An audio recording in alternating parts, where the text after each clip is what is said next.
Dans la première vidéo, nous avons montré que la sclérose en plaques, autrement appelée CEP, est une maladie du système nerveux central.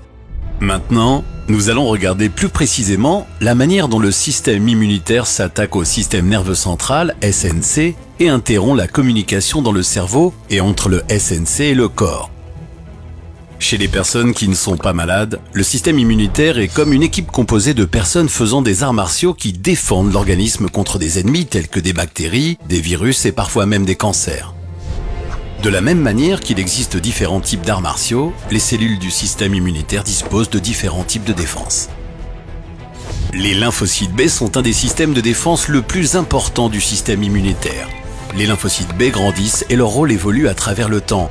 Vous pouvez reconnaître les fonctions des lymphocytes B en regardant les protéines à leur surface, qui sont comme les ceintures de différentes couleurs portées par les personnes qui font des arts martiaux.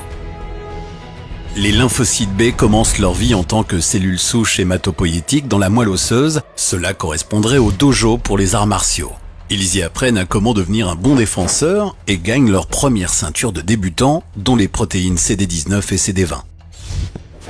Les lymphocytes B se déplacent ensuite dans différents centres d'entraînement, tels que la rate et les ganglions lymphatiques, pour apprendre à identifier les futurs ennemis et continuer leur entraînement. Lorsqu'ils se remettent à circuler, les lymphocytes B sont toujours à l'affût des ennemis qui se cachent dans l'organisme. Les lymphocytes B continuent à gravir les échelons et certains deviennent des plasmocytes. Les plasmocytes peuvent avoir différents uniformes, mais perdent systématiquement leur ceinture de protéines CD19 et CD20. Comme des ninjas, les plasmocytes fabriquent et utilisent des armes pour se battre. Les armes qu'ils utilisent s'appellent des anticorps et ils atteignent toujours leur cible. Au cours de la CEP, deux événements se produisent qui modifient la manière dont les lymphocytes B fonctionnent normalement pour défendre l'organisme contre des attaques extérieures.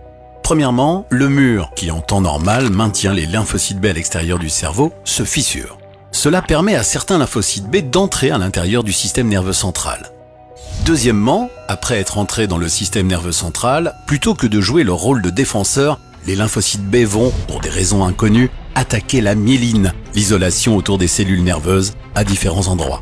Les plasmocytes peuvent utiliser leurs armes anticorps pour attaquer la myéline. Ces anticorps vont alors entraîner des dommages directement sur la myéline ou déclencher des signaux de ralliement pour recruter d'autres défenseurs du système nerveux et attaquer la myéline. Les lymphocytes B peuvent aussi informer les lymphocytes T, d'autres défenseurs, que la myéline est l'ennemi.